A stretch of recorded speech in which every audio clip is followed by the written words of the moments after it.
Hi friends, इस मनीष और bank Nifty की इस डेली एनालिसिस में आप सबका स्वागत है। फ्रेंड्स, हमेशा की तरह स्टार्ट करते हैं मंथली चार्ट से। देखिए, आज मंथली चार्ट पे एक सिग्निफिकेंट मूव आया है और लास्ट आवर में मूव आया। और सिग्निफिकेंट किस लिए है? क्योंकि ये जो ब्रेकआउट रीटेस्ट हुआ था, इसको उसने फेल करने की कोशिश करी है।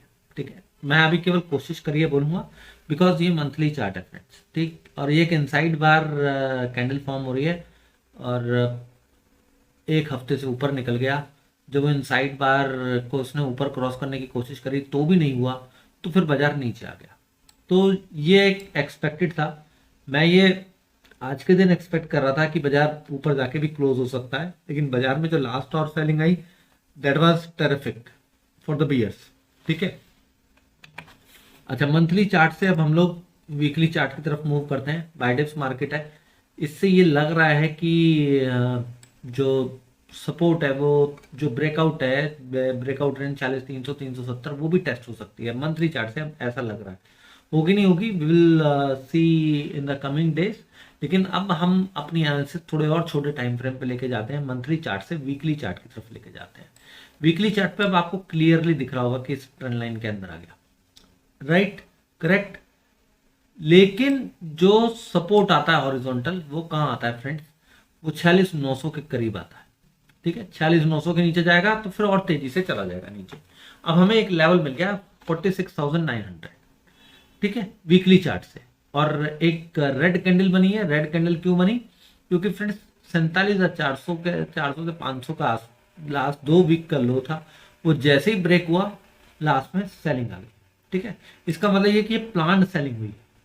ठीक, अब ये क्या नीचे ले जाने के लिए हुई है या ट्रैप करने के लिए हुई है, मैं नहीं समझ सकता हूँ इस वीकली चार्ट से। क्योंकि वीकली चार्ट अगर रिकवर होकर बंद हो गया तो फिर वो रेंज बाउंड हो जाएगा। ठीक है, तो वीकली चार्ट से बस हमें ये लग रहा है कि यस, कमजोर हो गया और नीचे का 46,900 का एक लेवल और पकड़ के चलेंगे अब हम लोग छोटे टाइम फ्रेम पे। ठीक है, तो 47,150 से 160 का लेवल क्या इंपॉर्टेंट है जो कि बनाया गया? यस, वो भी इंपॉर्टेंट है। ठीक है, और उसके नीचे 46,900 भी इंपॉर्टेंट है। यस, वो भी इंपॉर्टेंट है। अब वो कैसे? देखिए, 46,900 तो हमारा ये क्लियर हो गया कि यस, वो इंपॉर्टेंट है। ठीक है, अब 47,150 से 160 क्यों इंपॉर्टेंट है, वो हम थोड़ा सा छोटे टाइम फ्रेम में जानेंगे। लेकिन डेली चार्ट पे जो हम लोगों ने डिस्कस किया था कि प्राइस 90 डिग्री के एंगल में चला, फिर ऊपर गया, अब उसके बाद ये एबीसी करेक्शन दे रहा है। अब ये एबीसी करेक्शन इस तरीके से आएगी या फिर ये करेक्शन जो है वो थोड़ी और ऐसे डीप जाके इस तरीके से निकल जाएगा, यही हम लोगों को देखना है। ठीक, लेकिन हमने एक लेवल पकड़ लिया 47,150, जो आजकल लो है 46,900। ये दोनों लेवल इंपॉर्टेंट होने वाले हैं बड़े टाइम फ्रेम के अकॉर्डिंग। ठीक है, अब हम लोग चलते हैं फ्रेंड्स, लेकिन एक चीज और देख लेते हैं डेली चार्ट के ऊपर। एक मिनट, डेली चार्ट पे अभी भी हमारे को क्या दिख रहा है? पूरा एक रेंज बन रहा है। पूरा हायर टॉप हायर बॉटम अभी भी मेंटेन है, क्योंकि ये हायर बॉटम था 46,900। इसलिए मैंने बोला कि 46,900 इज इंपॉर्टेंट। ठीक है, अब डेली चार्ट से ओवरली चार्ट की तरफ मूव कर जाते हैं। अब डेली चार्ट से जब ओवरली चार्ट की तरफ मूव करते हैं तो हमारे को आज का जो डे लो है वो क्यों इंपॉर्टेंट है वो दिख गया। दिखा आप लोगों को फ्रेंड्स ओवरली चार्ट पे? और हमने एक टारगेट नंबर 4 भी एक सेट किया था, 47,160। ठीक है, याद है आप लोगों को? दिख रहा है स्क्रीन के ऊपर। और आज का लो क्या है? 47,156, यानी एग्जैक्ट 47,160 लगाया। क्यों लगाया? उसका रीजन ये ट्रेंड लाइन है। ठीक है, ये ट्रेंड लाइन है। ये ट्रेंड लाइन इंपॉर्टेंट क्यों है? क्योंकि दिस वाज द गैप, यहां से गैप अप हुआ था, उसके नीचे जाने की कोशिश करी, फेल हुआ। अब now is it a retest, और ये या फिर ये इस तरीके से करते हुए जाएगा। ठीक, अच्छा, आज मैंने टेलीग्राम पे लिखा था कि भाई 47,550 के ऊपर निकले तो फिर हमें निकल जाना है। 47,940 तक गया और जैसे ही फिर ये 47,550 के नीचे ट्रेड किया, फिर से एक सेलिंग आ गई। ठीक है, आज आज ये एक बाउंस आया, लेकिन ये बाउंस, यहां तक का बाउंस मैं आज के दिन एक्सपेक्ट नहीं कर रहा था। फ्रेंकली मैंने खुद नीचे जब गया तो बिना रुके कि भाई क्योंकि बाजार होल्ड करेगा तभी हमारे को लॉन्ग करना है, आज मैं अपनी अगेंस्ट चला गया रूल्स के और मेरा तो ऐसा गया। मैंने हर जगह बोला भी कि मैं यहाँ एक्सपेक्ट कर रहा था कि बाजार रुक जाएगा एटलीस्ट आज के दिन और छोटा सा बाउंस मारेगा, मैं उसमें निकल जाऊंगा, और ऐसा खाते हुए गया। ठीक है, ओवरली चार्ट से 15 मिनट चार्ट पे निकलते हैं। ठीक, और 15 मिनट चार्ट की तरफ मूव करते हैं। ठीक है, 15 मिनट चार्ट पे एक इंटरेस्टिंग चीज मैं आप लोगों को दिखाने वाला हूँ। 15 मिनट चार्ट पे इंटरेस्टिंग चीज जो बन रही है वो ये बन रही है फ्रेंड्स कि ये अब फॉल जो है ना और स्टीप हो गया। अब जब ये एंगल स्टीप हो जाता है तो दो ही सिचुएशन होती है कि या तो बड़ा बाउंस आता है या फिर वो बहुत तेजी से फॉल होता है। यानी मूव जो आएगा वो that will be a big, ठीक है, that will be a big move.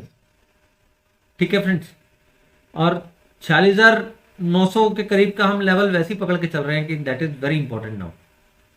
ठीक, और आज का डे लो भी इंपॉर्टेंट है। अब देखिए, अगर कल के दिन हम लोग हमारे को फ्लैट ओपनिंग मिलती है या फिर छोटा सा गैप डाउन होता है तो फ्रेंड्स 47,150 इंपॉर्टेंट होगा। अगर 47,140 पकड़ लीजिए, उसके नीचे चलता है तो फिर 46,970 का सीधा सीधा टारगेट बन जाएगा। ठीक, फिर हम वेट करेंगे आराम से, 46,900 आ जाए, 850 आ जाए, कुछ भी आ जाए, लेकिन जैसे ही वो 800 तोड़ता है, अब आप बोलोगे 170 पॉइंट तक हमें ट्रेड नहीं करना, हमें ट्रेड नहीं करना 46,970 से लेके 800 तक, क्योंकि 46,900 बहुत इंपॉर्टेंट लेवल है। उससे 50 बड़े टाइम फ्रेम पे क्या होता है, 50-60 पॉइंट नीचे हुआ यानी 46,850 हुआ, कुछ हुआ तो बाजार वहां से रिकवर भी कर जाता है। ठीक, मान लीजिए 46,800, मैं आपको 880 लिख दूं, 900 लिख दूं, उसके बाद वो आया जी 820-25 आया और रिकवर हो गया, उसका कोई मतलब नहीं है। टिकने दीजिए 46,800 के नीचे, क्यों? क्योंकि 90 डिग्री का एंगल बन गया। अब डायरेक्ट फॉल आता है तो मैं 46,800 के नीचे ही ट्रेड लूंगा, फिर 46,500 का सीधा सीधा टारगेट। ठीक है, लेकिन अगर ऊपर बाउंस आता है तो मेरे लिए रेजिस्टेंस क्या है? रेजिस्टेंस क्या होता है? ट्रेंड बियरिश है तो आपको रेजिस्टेंस पे सेलिंग अपॉर्चुनिटी देखनी होती है, क्लियर कट। ठीक है, मैंने क्या ऊपर के टारगेट लिखे थे, ऊपर के रेजिस्टेंस के बाद आज लिखा था 47,940 भी लिखा था और 48,050 भी लिखा था। 47,940 अचीव हुआ, उसके बाद घूम गया। आप देखिए यहां पर विक बनी, कंसोलिडेट करने लगा। कितनी देर कंसोलिडेट किया है, घंटों कंसोलिडेशन हुआ। तो यही एक ट्रेडर को इंडिकेशन देता है कि यार यहाँ पे लोअर टॉप बन रहा है और बाजार ऊपर जा नहीं रहा तो एग्जिट करो।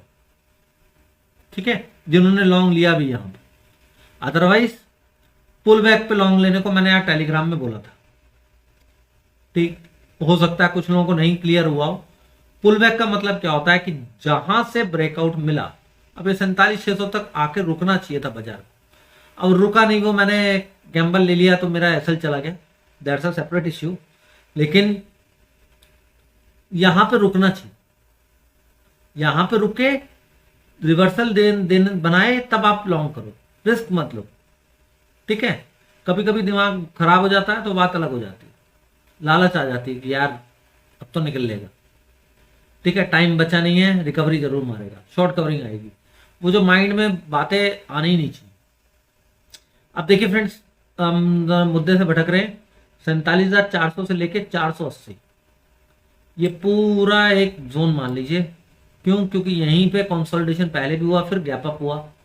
अब इसके ऊपर अगर वापस से टिक गया ना फ्रेंड्स, फिर समझ जाइएगा कि ये जो आज का मूव था दैट वाज अ ट्रैप। 47,600 का टारगेट बनेगा, फिर ये आ गया जी फॉलोइंग ट्रेंड लाइन रेजिस्टेंस, फिर 20-30 पॉइंट ऊपर यानी 47,630 के ऊपर जैसे निकले, फिर 100 पॉइंट का ट्रेड और मिलेगा 47,730। टाइम बचा हो तो ये 100 पॉइंट का ट्रेड भी ले लीजिएगा। ठीक है फ्रेंड्स, आई होप समझ आया होगा, क्लैरिटी मिली होगी कि किस तरीके से ट्रेड करना। ठीक है, तो thank you very much friends for watching the video. और जो लोग नए हैं चैनल के ऊपर सब्सक्राइब करके बेल नोटिफिकेशन ऑन कर दें, जिससे आने वाली वीडियोस की नोटिफिकेशन मिलती रहे। वीडियो पसंद आई हो तो लाइक कीजिए, शेयर कीजिए, कमेंट कीजिए। Thank you.